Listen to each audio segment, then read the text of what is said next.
Comencem, idò. Bon vespre. Benvingudes i benvinguts en aquesta nova sessió d'Excursa Eivissenc de Cultura, aquesta vegada dedicat a don Joan Marí Cardona, el centenari del seu naixement. Si divendres passat amb el doctor Toni Prats resseguíem les aportacions de don Joan en l'àmbit de la geografia insular, sense ser ell geògraf pròpiament dit. Ahir resseguirem la contribució de don Joan a la historiografia pitiusa, sense ser ell tampoc pròpiament historiador. Però la seva condició de canonge arxiver, la seva tasca constant remenant papers, remenant documents i la seva ànsia de coneixement el varen convertir en un referent per qualsevol que vulgui estudiar la història d'Eivissa i Formentera.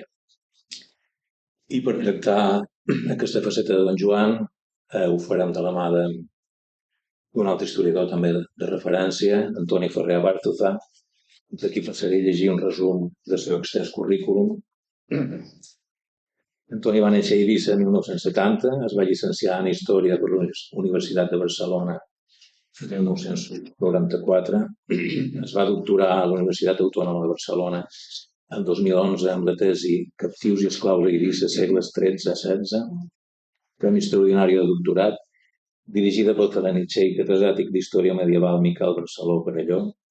Entre 2012 i 2021 va ser professor associat d'Història Medieval de la Universitat Autònoma de Barcelona. Entre 2021 i 2025 ha estat tècnic superior de Patrimoni Cultural del Consell Insular de Formentera i ara desenvolupa la seva feina com a professional autònom.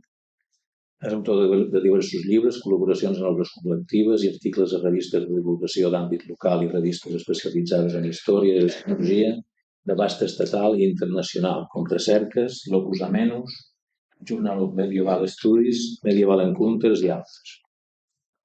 Entre les monografies destaquen en 1996 va obtenir la beca d'investigació de la Conselleria de Cultura del Govern Balear per realitzar un estudi sobre l'arquitectura tradicional eivissenca, publicada en 1998 pel Consell Insular, Arquitectura Tradicional Eivissenca, que és una obra imprescindible per tots els amants de la nostra arquitectura, i aprofit per dir que entre tots hauríem de fer esmeris per tornar-la a editar i posar-la a l'abast del públic. No sé si serà possible. En 2002 es va publicar el llibre del Mustasaf d'Eivissa, La vila d'Eivissa de baixa edat mitjana, que va ser Premi 8 d'agost de 2001. En 2004 es publicà Les Salines i la Sala en el llibre de la cadena. En 2005 del Camp a la ciutat, les cases i finques de l'Eixample de la ciutat d'Eivissa, en col·laboració amb Joan Planés Ripoll Mortera i Joan Josep Serra. L'Eivissa el 2008, Captius i senyors de captius, una contribució al debat sobre l'esclavitud medieval segles XIII-XVI. Eivissa i Formentera entre dos regnes, 1276-1298, editat el 2021, col·laboració amb Stefano Maria Cingolani. Galiotes, una batalla oblidada, 12 de juny de 1607, editat el 2023 en col·laboració amb Antonio Espino López, Marcos Hermans i Antoni Torres. Té en premsa una novel·la gràfica titulada I un dia sobre el penal franquista de Formentera, en col·laboració amb Víctor Escandell, Vicent Serra i Carles Torres. També ha estat membre de la comissió executiva de l'Institut i és col·laborador assidu de la revista Eivissa i del Pitius. És un bon coneixedor de l'obra de don Joan, no debades ell va ser l'encarregat de revisar i donar forma al volum de don Joan que don Joan preparava per al quartó de Santa Eulària i que va restar inacabat per la seva defunció en 2002. Moltes gràcies. Gràcies per la vostra assistència i per la convidada a l'Institut d'Estudis Eivissencs per parlar sobre don Joan. En realitat ja en vàrem parlar fa un grapat d'anys sobre l'obra històrica de don Joan i a més es va publicar un article vaig publicar un article a la revista Eivissa amb aquest títol. Clar, desgraciadament, com que ja faltava, l'obra històrica de don Joan el que ha fet és madurar, però segueix sent la mateixa, excepte que es veu que s'ha publicat el volum el volum 7 d'Illes Pitiuses, Santa Eulàlia. Varen quedar sense publicar perquè no es va fer els volums relatius en el quartó de les Salines i en el Pla de Vila. que després al final voldria debatre una mica si trobau que és convenient que es fessin aquests volums o si consideram que Illes Pitiüses, la col·lecció, va acabar amb ètica, perquè era molt personal, també era una obra molt personal. Però bé, per tant, moltes gràcies a tots per fer-me estar aquí parlant d'aquest tema. Ja veig que venc així a pèl, sense dibuixets, o sigui que m'haureu d'aguantar mig parlant, mig llegint aquesta intervenció.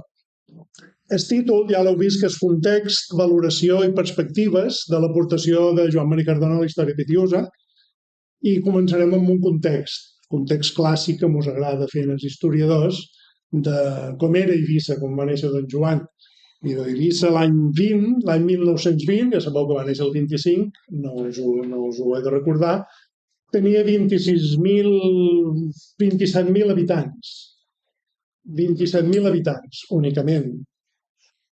Ja sabeu que aquesta població després ha anat increixent i especialment ha anat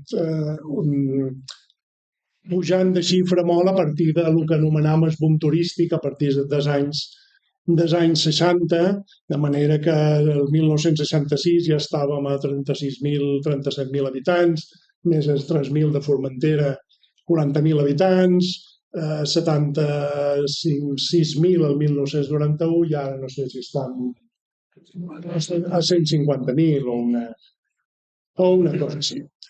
La Eivissa de 1925 era una Eivissa molt diferent de la d'ara. Per exemple, teníem produccions que exportàvem. Exportàvem sal, com ara, en quantitats notables, però sobretot exportava a Eivissa productes agrícoles, menges, garroves. Les menges, per exemple, igualaven en valor, en pessetes, segons l'estudi d'en Joan Carles Ciré, el valor de la sal, el valor de l'exportació de la sal. Per tant, l'agricultura en aquell moment està en el seu moment àlgid, perquè hi ha 20-30.000 persones visquent del camp d'Eivissa i això no era prou perquè havia d'entrar farina, uns 61 quilos per persona l'any, arròs, que aquí no se'n cultivava, i sucre a 5 quilos per persona l'any. Penseu que actualment devem estar en els 25 quilos per persona l'any. Sí, de sucre se'n podria parlar un dia, és molt interessant. La sal també, però el sucre és molt interessant. Bé, per tant, és una Eivissa agrícola amb petits focus d'industrialització, per suposat a les Salines, Can Ventosa i altres petites indústries, farineres, gerreries i una industrialització incipient que es comença a viure aquells anys 20, molt interessant. I de la qual queden restes que no es tenen gaire en compte. Així com don Joan mateix va fer estudis sobre els molins fariners de vent, els molins fariners d'aigua, però després tenim les farineres que com que ja en el seu temps les havia vist funcionar amb motor, pareix que això del motor no té valor, però realment té molt de valor aquesta, perquè pertany a aquesta industrialització incipient i mos informen de com es va estendre per Eivissa aquesta realment primera revolució industrial que arriba tard, com sempre, en el nostre territori insular. Don Joan viu, per tant, els feliços anys 20, que eren feliços perquè eren feliços, els altres treballaven i molt. Els anys 30, quan comença a haver-hi una segona o tercera industrialització a nivell mundial, aquesta industrialització fa que baixin els preus dels productes agrícoles perquè s'introdueixen els primers tractors, per exemple, no a Eivissa, sinó a altres llocs. Això fa que els preus agrícoles baixin perquè, a més, els transports s'estan fent més barats, es pot transportar blat d'un lloc a l'altre, i fa que, en general, baixin els productes agrícoles. I per això els llocs que no es mecanitzen, com a Eivissa, els preus no són competitius. I la gent deixa de poder viure del camp, com havien fet sempre, i hi ha la migració com a possible sortida en aquella situació, la migració fora d'Eivissa, i a altres llocs la migració del camp a la ciutat que es seguirà produint posteriorment. I don Joan viu de jovenet, però amb 10 anys, 11 anys, viu l'inici de la Guerra Civil, de la terrible Guerra Civil, però la seva educació l'ha tinguda abans, l'ha tinguda durant el període d'Alfons XIII i de la República, de la Segona República. És una època d'una efervescència interessant, m'ho ha parlat na Rosa Rodríguez Blanchard, per exemple, i altres autors. És una època que hi ha un primer turisme, aquest primer turisme que ha tractat també una mica en Vicente Valero, i és quan es publica, per exemple, el catecisme de la doctrina cristiana en temps del bisbe Uix Miralpeix, però feta per en Vicent Serra Urbà, un catecisme d'en Vall Vicent. Per tant, hi ha un intent de recuperació, una mena de segona renaixença, que tot això queda immediatament, absolutament tallat i avortat per la Guerra Civil i pel resultat de la Guerra Civil, per l'aixecament militar, pel desenllaç d'aquesta Guerra Civil amb la implantació d'un règim feixista. En aquest moment és molt important la figura d'Antoni Cardona Riera, del bisbe Frit, que per cert don Joan li dedica un capítol interessantíssim a Santa Maria d'Eivissa, llibre publicat en 1985, narrant les vicissituds, sobretot del final del seu episcopat o de la seva administració després d'episcopat als anys 50. Com a context intel·lectual, com a context històric pròpiament, clar, tenim tots els autors anteriors a don Joan. Ja podeu pensar, els textos antics, els textos d'època contemporània, d'època moderna, la Ressumpta històrica, per exemple, els texts de l'arxiduc Lluís Salvador, José María Cuadrado, els texts d'Illes Pitiuses. Després, per altra banda, hi ha els arqueòlegs, Joan Román, Calvo Román, Artur Pérez Cabrero, Antonio Vives Escudero, que són els que formen, els que afavoreixen la formació del Museu Arqueològic a partir de 1907 i que formen un grup d'antiquaris arqueòlegs que duen endavant una línia, la línia arqueològica, que es toca molt poc amb la línia històrica. Segurament qui més comparteix de les dues branques és Enric Fajarnés Tur, que aprofita alguns coneixements trets de l'arqueologia en els seus llibres d'articles, sobretot d'història. I l'historiador clapés, Josep Clapés Joan, i per suposat Macabits, Isidor Macabits, a qui últimament, o des de fa temps ja, Isidor Maria està dedicant uns articles esplèndids sobre la seva vida i obra. És realment de la mà de Macabits que don Joan entra en contacte amb els pergamins i amb els papers de l'arxiu de la catedral, llavors actualment arxiu històric de la pagesia d'Eivissa, que és com el va batiar don Joan. I en aquell context terrorífic de la Guerra Civil, on l'Església Catòlica Insular té moltes baixes, no sé si són 22 o 25 capellans que són assassinats, tant els que són assassinats en el castell i els que havien estat assassinats dies abans, des del primer moment de l'arribada de les tropes republicanes. Penseu que les tropes republicanes, aquí no havia passat res, no havia hagut morts, però ells venien calentats ja d'altres llocs on sí que s'estava fent una neteja de clergat, i per tant arriben aquí i fan el que estaven fent a altres bandes, perquè l'Església representava un instrument opressor dels treballadors.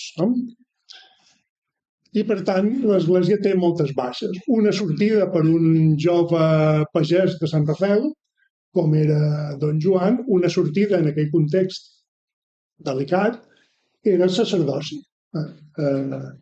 El sacerdoci o la milícia eren dues sortides que van agafar molts d'eivissencs en aquells moments i posteriorment. Triomfa la Guerra Civil el règim sublevat, el règim d'en Franco, i no crea aquest règim una cultura, no du amb ell una opció cultural pròpia. sinó que, com diu una Rosa Rodríguez Blanchard en aquest llibre que us citava, diu, inicialment la política cultural del règim franquista avui dia es va centrar en la repressió, però un cop els referents feixistes es van haver esborrat i la repressió ja havia tingut el seu primer impacte més decisiu, la política cultural del règim apareix quasi inexistent. Aquest buit serà omplert per la mateixa cultura liberal que el franquisme havia volgut fer desaparèixer. Com diu un altre autor, culturalment el franquisme no va donar res, absolutament res, perquè el que fa és potenciar, això sí, una sèrie de línies patriòtiques espanyoles, espanyolistes, que ja existien d'abans. I, d'altra banda, coarta, talla amb tota possible intent de modernització que s'estava donant a la universitat, a l'Acadèmia Espanyola, de la mà de la República, sobretot. Sempre tenint en compte que la historiografia espanyola, els historiadors espanyols, estaven molt endarrerits respecte dels estàndards europeus. Això el franquisme només farà que accentuar, i encara som allí, encara estan endarrerits respecte dels estàndards europeus. En Miquel Barceló, el majordom, que és el meu director de tesi, deia que la distància que tenim amb Europa és ja insalvable. Vol dir que mai aconseguirem posar-nos a l'altura d'Europa en aquest camp com en altres. I en quant a la història d'Espanya, el règim franquista el que va fer és potenciar aquestes línies. Els mites nacionals, Indíbil i Mandoni, Viriato, la resistència de Numància, que abans d'entregar-se als romans es van tirar murades avall i així els romans ho tenien presoners, i aquestes coses que m'ho explicaven. Allò m'ho han explicat encara a l'escola, doña Catalina Barda, al cel siga, amb molta paciència m'ho explicava aquestes coses i, sobretot, la reconquista. La reconquista, que és un procés que dura 800 anys. No hi ha procés històric que duri 800 anys. El més semblant és l'Església catòlica, però ja veus que es va adaptant, es va metamorfosejant segons les circumstàncies i així va resistint.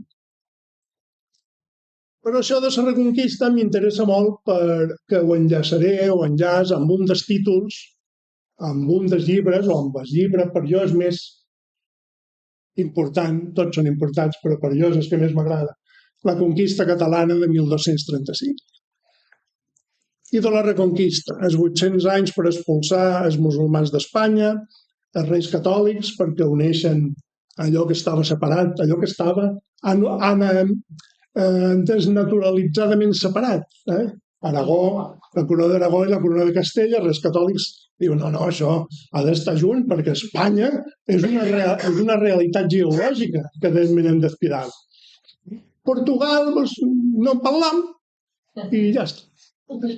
Actualment, si us hi fixeu, no se'n parla gaire de Portugal, està allí de vora dels madrilenyos, no de vora nosaltres.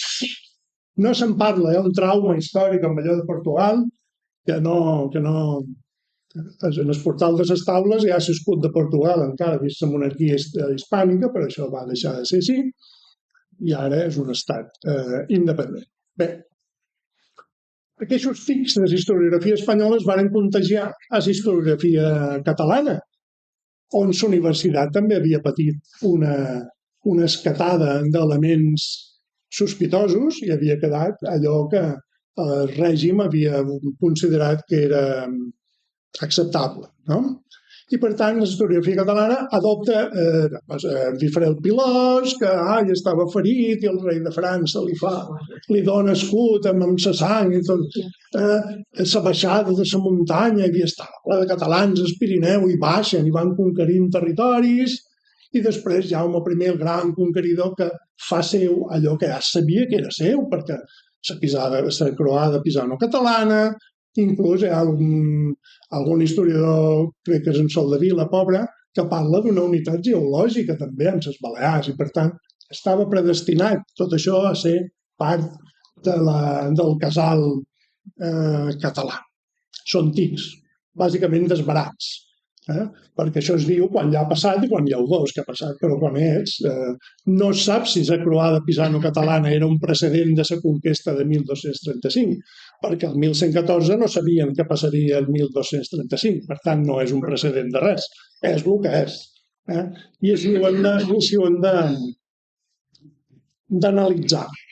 Sobre la Reconquista hi ha un historiador mexicà, un historiador medievalista mexicà, que el 2011 va publicar un llibre que va causar un terratrèmol en el medievalisme espanyol.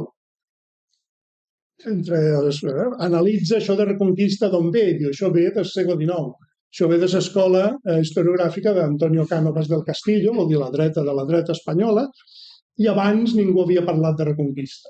El del segle XVIII hi ha un esment que... Qui havia parlat de recuperació és l'Església, perquè sí que considerava que havia perdut diòcesis que es recuperen a mesura que es van conquerint territoris. I aquest mexicà diu, les paraules només poden anomenar i anunciar les coses que existeixen, i si abans del segle XVIII no es va utilitzar mai el mot Reconquista per designar l'enfrontament entre els regnes hispanocristians i l'Àndalus, és perquè el concepte, com a tal, tampoc no existia.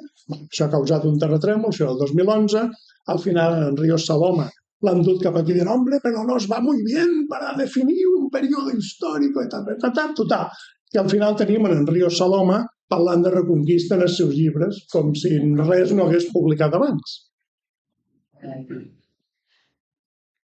Llavors arriba el nostre Don Joan i el 1976 fa un llibre, La conquista catalana de 1230. És inèdit, com dirien avui, flipant. No va dir la reconquista d'Eivissa, la reconquista d'Eivissa del 1200, no, la conquista catalana de 1235. Va. Llavors anirem a això.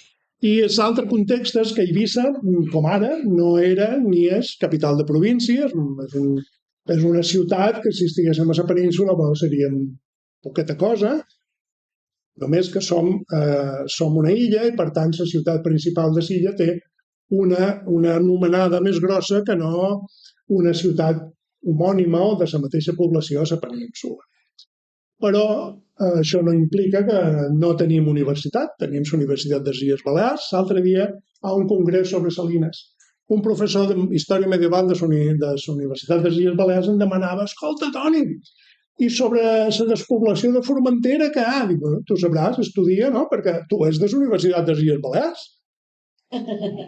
Perquè ella donava per entès que això era cosa nostra, perquè el seu és Mallorca. Ho tenen claríssim, Bé, i doncs no teníem universitat, Don Joan es crea un lloc que no té universitat i que no hi ha una institució, no hi havia una institució semblant a un centre d'estudis que pogués substituir les funcions d'una universitat.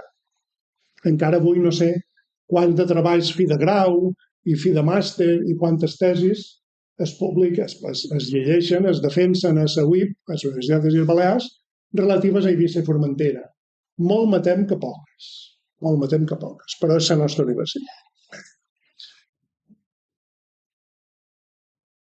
I per tant, Don Joan torna a Eivissa i es fa canonge. El bisbe Frit diu que fan falta canonges i fa que sí, tot això allà en Felip Siré, en els llibres i les biografies que s'han publicat ho explica molt bé, i allà entra en contacte amb en Macabits. I amb en Macabits hi ha feeling, que es diu àrab, i Macabits el fa entrar a l'arxiu, allà a la capella de Sant Miquel, a l'altar que tenia, i li ensenya els rudiments de paleografia, perquè llatí en sabia de sobris, i on són els diferents papers. En Macabits també en aquells temps duia l'arxiu històric d'Eivissa, l'arxiu municipal, i per tant té coneixença de tota aquella documentació. Els dos són sacerdots, són capellans, pertanyen a l'Església. L'Església és una institució que sempre mira endarrere, està constantment mirant endarrere. Cada celebració litúrgica és una mirada endarrere. La vida de Jesucrist, va passar això, el van matar, va ressuscitar. Cada any es rememora el passat. És una institució històrica en aquest sentit. No? I després també és històrica perquè guarda, amb gelosia, tots aquells documents, papers, pergamins, enregistraments, suposa ara, que legitimen la possessió de les coses terrenals. Per això l'Església té uns arxius riquíssims. Després els estats, després els reis d'Aragó copiaran això de tenir els documents i de tenir a partir del segle XII els documents que refrenden la possessió de drets i de propietats. No? Però l'Església ja feia 200 anys que estava guardant papers i si calia es falsificava. Es falsificava i se n'anaven els pagesos i no, però aquí tenim una donació de data. Hi ha falsificacions molt famoses. Per tant, són dos sacerdots d'una institució que en aquest sentit és històrica que donen mà a l'arxiu. Macabits amb una història ja molt llarga i don Joan que accedeix a aquesta canongia com a canonge arxiver quan en Macabits s'ha d'anar a altres funcions, però don Joan està molt de temps sense publicar res i està allí estudiant els papers i fent coses que no conec molt bé, que estava fent en aquell temps, però les primeres publicacions són dels anys 70, quan es crea una institució, aquesta, que pretén suplir la mancança d'una institució universitària, d'una acadèmia. L'Institut d'Estudis Eivissencs, hereu de l'institut del seu homònim en castellà. I a partir d'aquí sí que hi ha una sèrie de publicacions, però ja us coneixeu tot, primer en castellà, després la figura de Marià Villangómez que promou l'ús científic del català i promou i ho aconsegueix.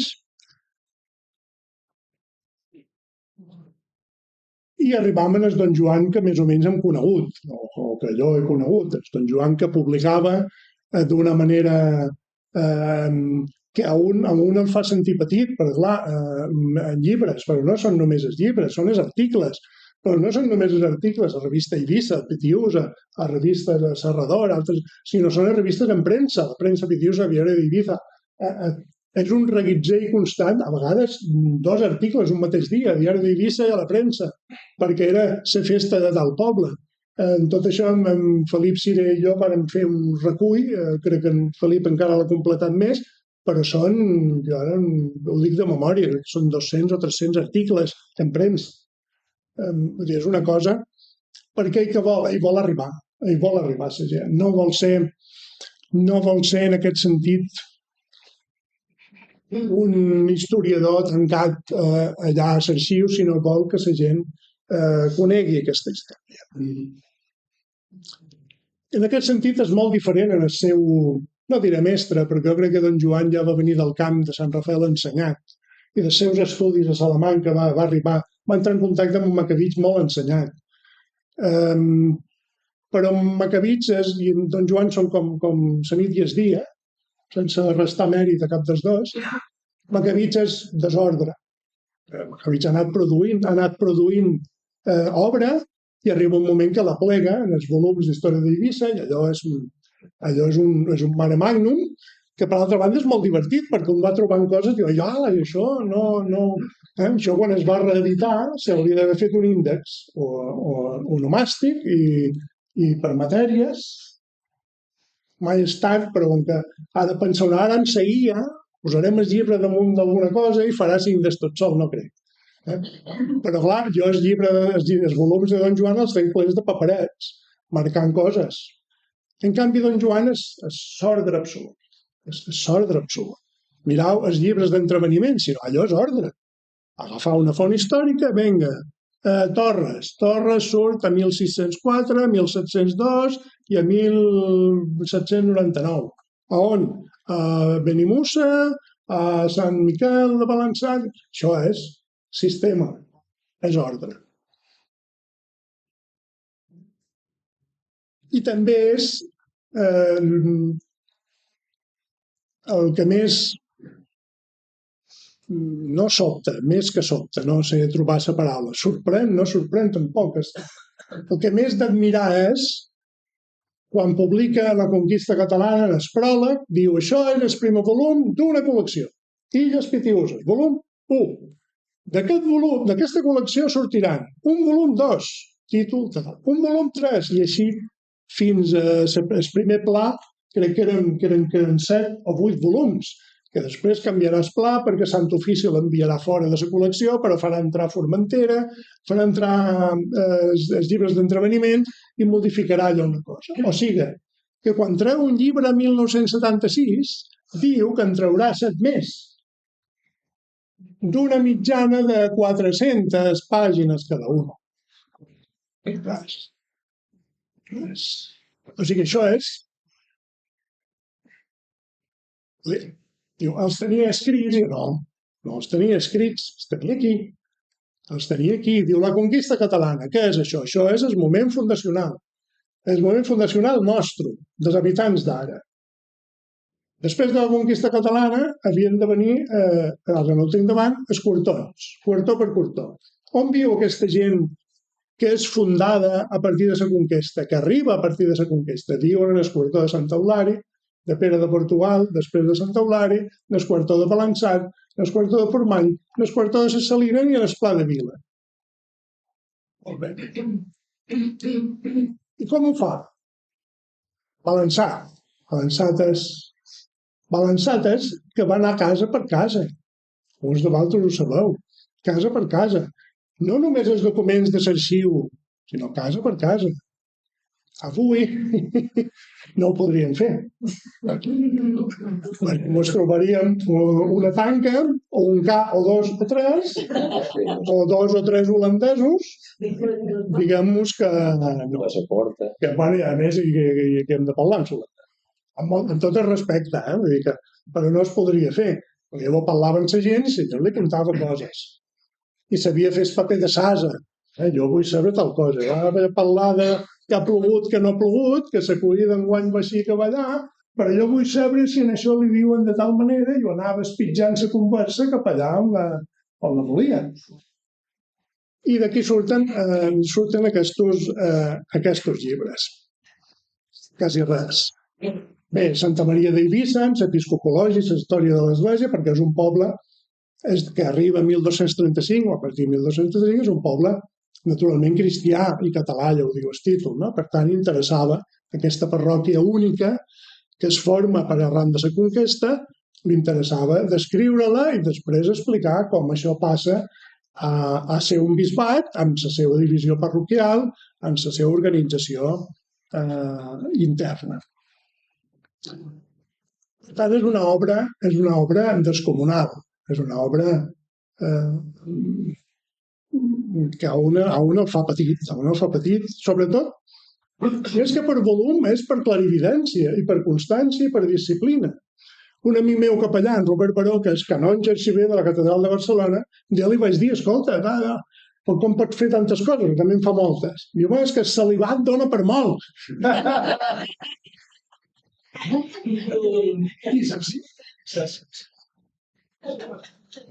I per tant això era una explicació. El celibat dona per molt, però és que llavors participava a la Comissió de Patrimoni, per cert. Un tema molt interessant per trascar-hi. Don Joan participa a la Comissió de Patrimoni en un moment molt important, amb figures com en Salvador Roig, quan s'estan formant línies directrius de com gestionar el patrimoni, que seria interessant escarapetar amb testimonis i amb les actes sobre aquest tema.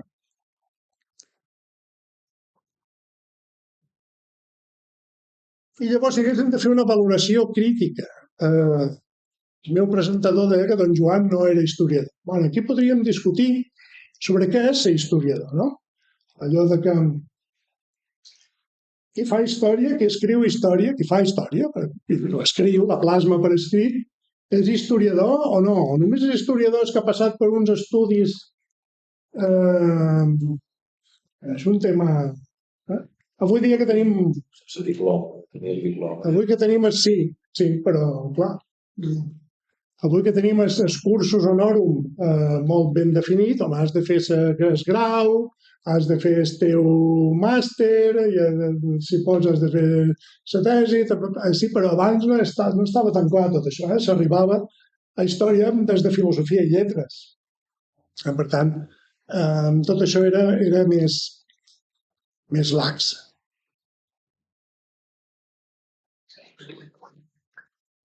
Per tant, valoració crítica ja l'he dit, és una obra magnífica. Si li haguessin de posar en peròs, a vegades, què fa? Com fem servir l'obra de Don Joan? Actualment es fa servir, no hi ha treball històric, ni informe dels que es presenten en els consells sobre cases pageses, o sobre excavacions arqueològiques que no hi hagi per allí els llibres d'entreveniments, o si és a un municipi o un altre, Balançat o Portmany, està per allí. Que una vegada es va buscar una cosa, dic com Emperò, va buscar una cosa i és telegràfic. Jo, tal casa, tal any, o tal llinatge, o tal motiu, tal any. Vull més. Què li haurien demanat avui? Que els llibres d'entreveniments anessin acompanyats de la transcripció dels llibres d'entreveniments. Hauria estat un volum infumable. No sé, 800 pàgines o 1.000. I per tant ell va triar per fer una sistematització d'aquesta font, sense dir que ja no es havia de treballar més. De fet, crec que en Francesc Xavier Torres Pites estava treballant en una transcripció de la font. Altres vegades et facilita un any, una data, i una de deduir que aquella data, però no li posen peu de pàgina a tot, perquè si l'hagués hagut de posar peu de pàgina a tot, primer no hauria acabat mai, i segon, s'hauria d'haver remès a informació de registre de la propietat que va explotar sistemàticament i amb molt de profit. I allí hauria d'haver dit registre de la propietat número 3, finca número tal, foli tal del volum qual.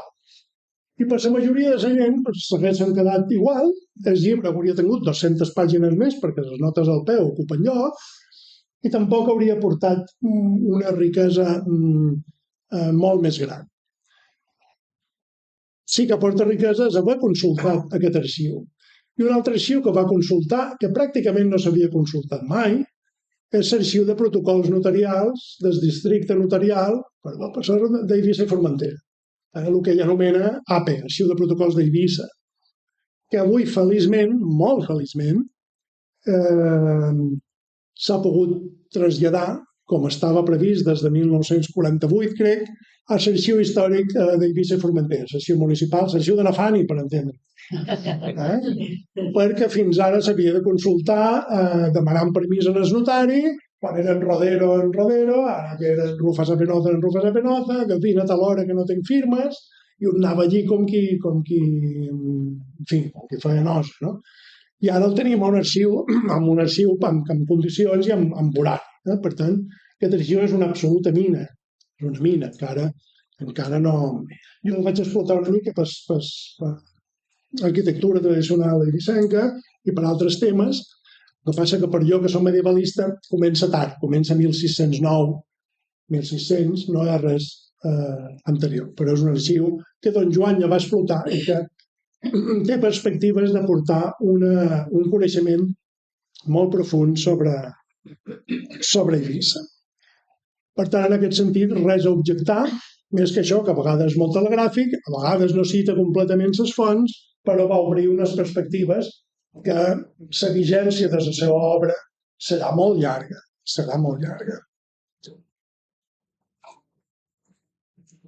És fil musical. Jo m'he adelantat, ja us deia que la conquista catalana 1235 per jo, com a medievalista, és el llibre més acabat, és el primer de la col·lecció i és redó, és magnífic. Tal vegada li sobren coses sobre la creació del bisbat, però a ell li interessava mostrar l'itinerari que tindria aquella parròquia única que es funda el 1235, el setembre de 1235, que era Santa Maria d'Eivissa. A ell li interessava això. I després, com organitza la feina és exemplar. El document és aquest, transcripció, traducció, comentari. I després, quan ja tenim tot això fet, anem al Memorial de Divisionis, que parla dels quartons, dels districtes, i anem a veure com tallaven, on eren en la realitat aquests districtes i aquests quartons. I la romanga, es posa els calçons llargs i les caminadores, les botes de caminar, i se'n va a trobar les fites que en el segle XVIII van tornar a posar allà on era ell, i mos fa aquesta reconstrucció dels quartons. Sí que hi havia mapes que sortien, però una cosa és que en els mapes surtin les fites i una altra és anar d'altres puig, tal, que en el Memorial de Divisionis és el Jove Benigalis o el Jebel no sé què, i dir, aquest és el puig aquell que el 1275 li diuen tal, i aquí es plantes de fita que separa balançat de Portmà. I tenir-la allí. I després recollir informacions, com allò de que no, i la gent de Sant Rafael ho sap bé, perquè una finca que estava a banda i banda de la partió de balançat en Portmany dins el Pla de Vila, a una figuera que tenien dins Portmany li deien la Portmanyina. I això d'on s'ho ha tret? S'ho ha tret de parlant la gent. Ho ha tret de parlant la gent. D'acord. No anava amb una gravadora, amb una enregistradora. O sigui, avui dia les exigències metodològiques mos farien anar amb l'enregistradora, jo està el dia tal i vos qui sou? Som en Pep Torres, i en Pep Torres ja no parlaria més perquè s'espantaria, probablement.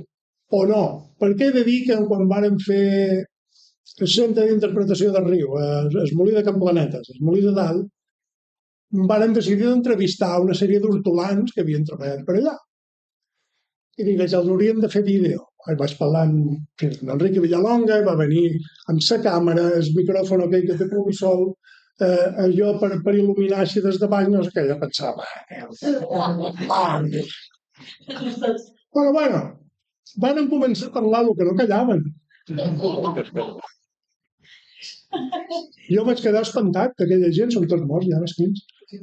No callaven, no, és bo callar, això li van perdre la vergonya, ja eren gent que havia viscut més dins la modernia, perquè més antigament, quan un li deia que anàvem a gravar-ho, m'estim més que no. Si jo un dia fent-ho de l'arquitectura, 1996, un em va dir, un home de Portinats, va dir, aquesta casa abans li deien tal, i jo vaig anar a apuntar, i però no apuntar, no importa. Bueno, per tant, els testimonis orals importantíssims també en la feina de Don Joan. I aquesta manera de treballar des dels documents anar a la realitat física. Jo crec que això és un mèrit que a més és una enfeinada tan grossa que avui dia molts no ho feim. Està molt bé a casa, en l'ordenadoret, i avui que tenim digitalitzacions de tots els documents, ell treballava amb aquelles fotocòpies que l'enviaven de l'Arxiu de la Corona d'Aragó i algunes de Simancas i això, però ara que tenim digitalitzacions i això, estan molt bé allí, què hem d'anar a demanar? Doncs encara avui trauríem informacions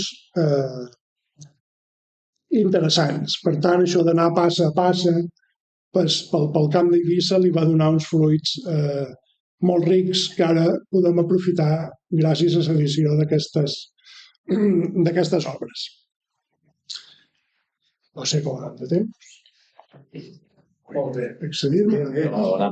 Passam a perspectives de futur. Perspectives de futur. Bé, jo ja vaig dir en aquell article, vaig escriure en aquell article que com llegiran les obres de Don Joan dins d'uns anys quan no recordin els seus ulls blaus i la seva bonomia, quan siguin llibres, com ara consultam en Quadrado, o Sarciduc encara veig que tenim, o l'historiador Clapés, ja no l'han conegut, no sé com serà, però naturalment els llibres de Don Joan, en quant a perspectiva, aniran perdent vigència, però costarà que perdin vigència, perquè tenen una quantitat d'informació tal i sistematitzada de tal manera que tindran vigència durant molts d'anys. Això no vol dir que no hem de fer feina per deixar-los antiquats, perquè feina feta és goig de mestre i hem de mirar de superar-los, però tindran vigència durant molts anys. Una altra qüestió que l'he dit al començament era plantejar, no ho hem fet fins ara, vàrem treure aquell volum perquè Don Joan el tenia a Santa Eulàlia, el tenia dins aquella màquina, dins disquets d'una màquina d'escriure electrònica que en Neus, filla de la Fiola, amb santa paciència va imprimir i va tornar a picar. i després varen fer les correccions amb les dues còpies que teníem per treure el volum de Santa Eulàlia, l'equip mèdic habitual, Fina Matuta, Joan Despou, Pep Marí, Felip Ciré i don Joan Planells, don Joan Mortera, que mos tutelava, i va sortir aquell volum. Però clar, després totes les salines i del Pla de Vila no em consta que hi hagi res, segurament alguna fitxa, alguna cosa. Una cosa que planteja és si la col·lecció i els pitius ja la donem per anada, per acabada amb don Joan, o si encara ens hauríem d'atrevir a treure totes les salines i el Pla de Vila, amb una metodologia segurament diferent, amb unes fonts semblants, però ja no anar demanant, clar, podríem anar a demanar algú, però no aquell sistematitzat d'anar a demanar casa per casa com a balançat, per exemple. No? Bueno, jo ho deixo caure.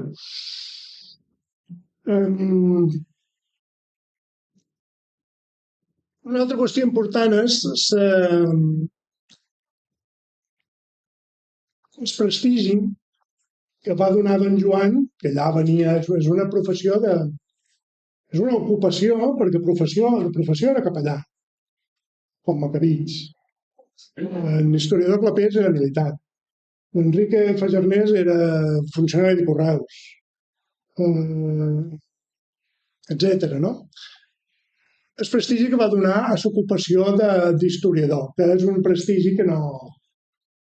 Sí, el prestigi el té, però el que no té és finançament. Vull dir, això ho va fer ell perquè li agradava i perquè tenia sou de capellà i era canonge civil, d'alguna manera estava obligat a treballar amb els papers, a tenir-los més o menys en ordre. Però així com l'arqueologia, ser arqueòleg, que és una branca dins història, però ara ja és un grau independent.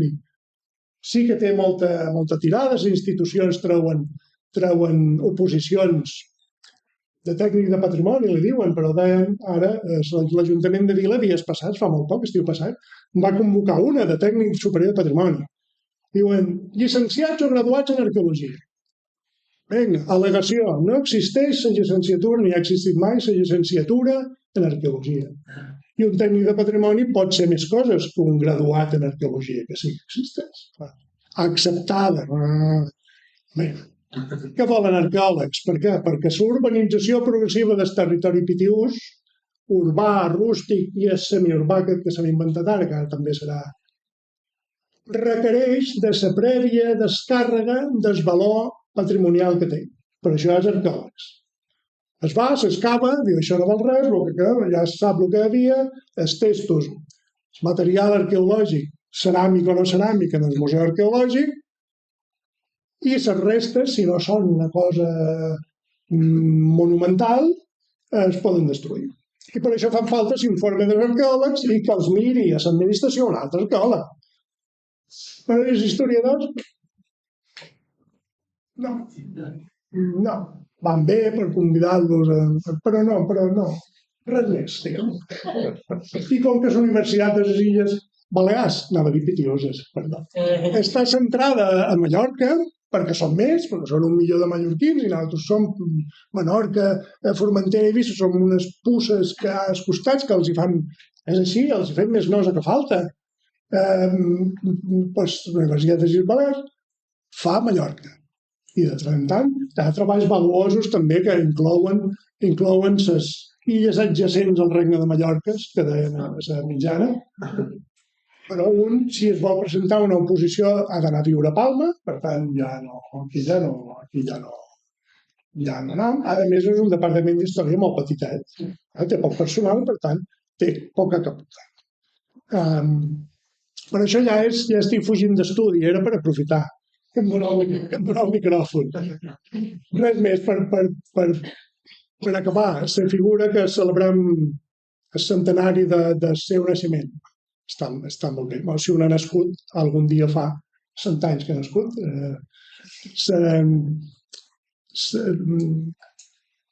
l'important, diguem, és l'obra que mos ha quedat, que mos va donar, que mos va entregar, que mos va fer.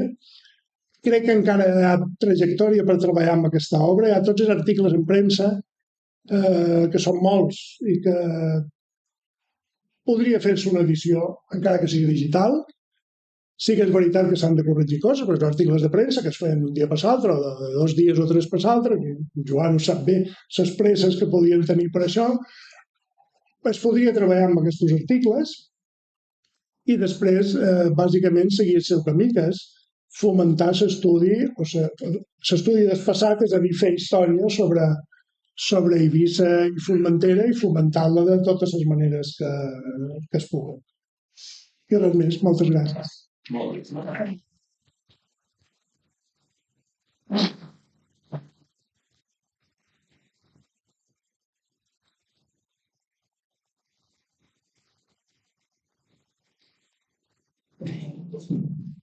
Bé, moltes gràcies, Toni, per aquesta conferència. No sé si algú de l'altre té alguna pregunta, algun comentari, alguna cosa que vulgui dir referent a don Joan.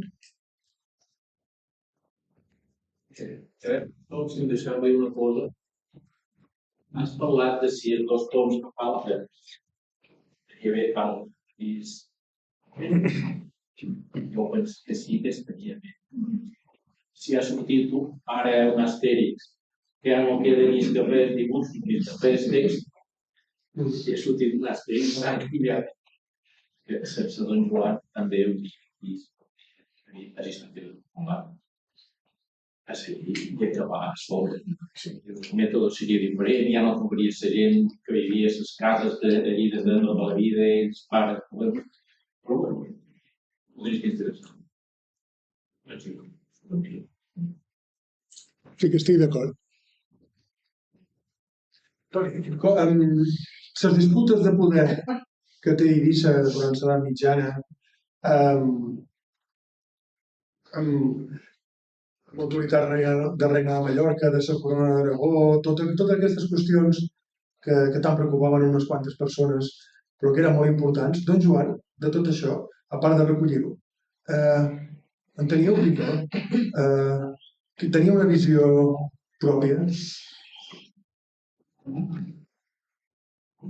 D'aquest tema hi ha aquella petita polèmica amb una persona que no he esmentat, ja hauria d'haver esmentat, que és Bartomeu Escandell Bonet, historiador de professió i catedràtic d'història moderna, però clar, això li va costar allunyar-se d'Eivissa i treballar coses alienes a Eivissa, tot i que després de jubilat va fer aquella història d'Eivissa i Formentera a la Corona d'Aragó. I en aquella obra és quan parla critica un dels títols o un dels continguts d'un dels capítols de la conquesta catalana en 1235, quan don Joan diu Eivissa i Formentera, un feu incòmode per a l'Església de Tarragona. I Bartomeu Escandell diu, incòmode de què? Si s'enduien unes rendes sense posar-hi un peu aquí i sense invertir res, se'ls enduien directament a Tarragona. I després hi ha les friccions de l'Església de Tarragona, aquesta, que s'endués les rendes sense posar-hi un peu, amb el poder reial. El poder reial de la corona. Clar, és que és una situació és molt interessant, perquè quan ara hem de fer...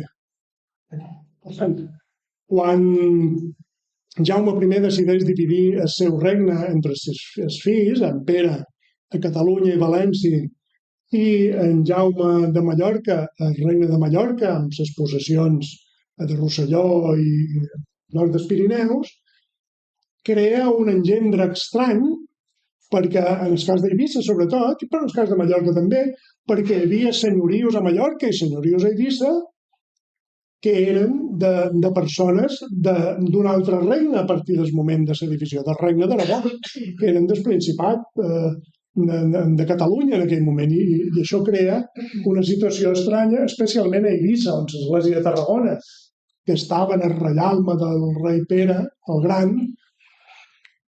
mentre que les seves possessions insulars estaven en el regne de Mallorca. I això ja esclata, diguem, quan en Pere el Gran i en Jaume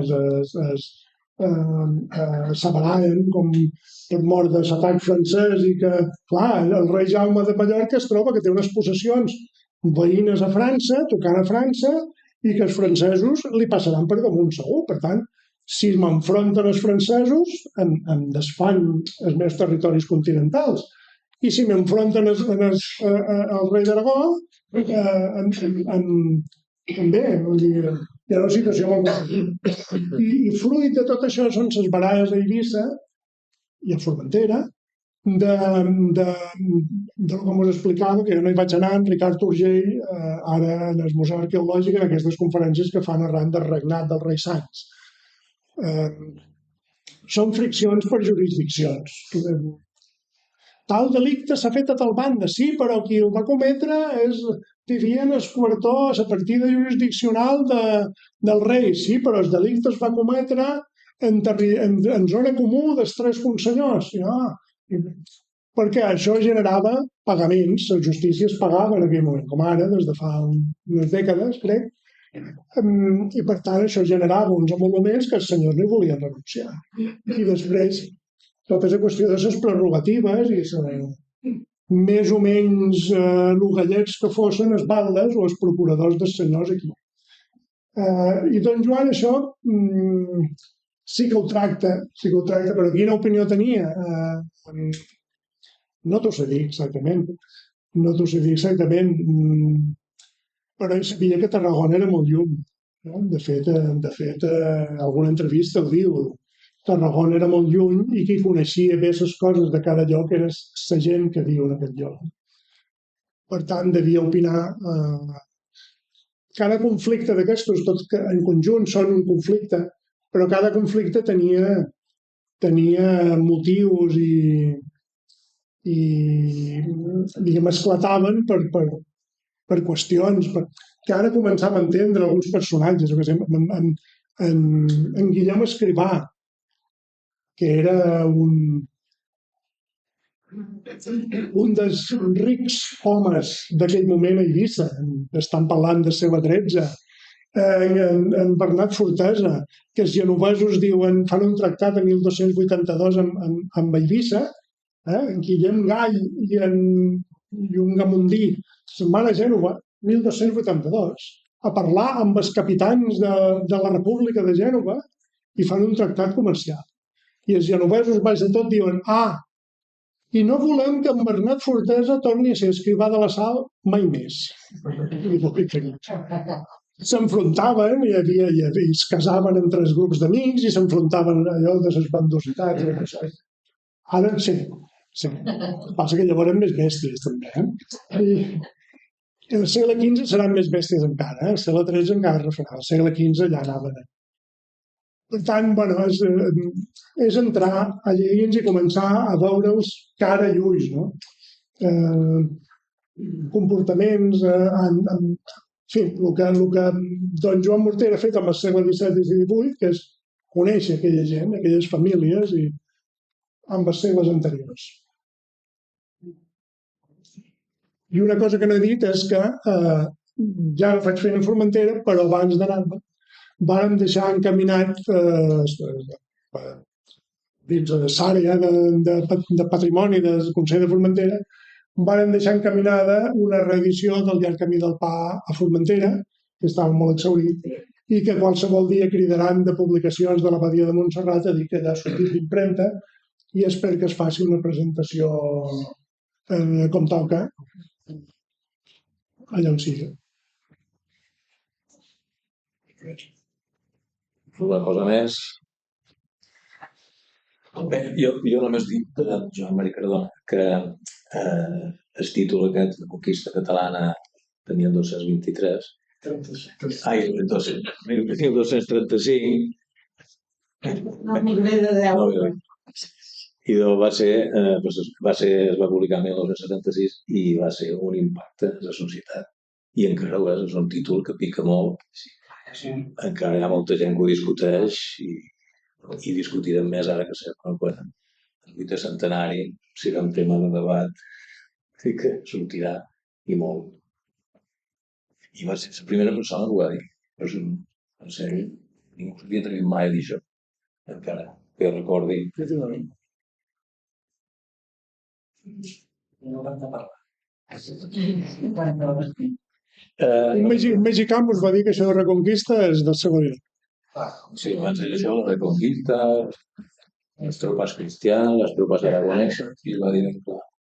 La conquista catalana del 1935. Sí. Res més, idò. Recordar-vos que divendres que ve es farà una taula rodona amb en Josep Marí, Joan Josep Torres Guàs, Cristòfol Guerau d'Arellano i Andreu Ferrer.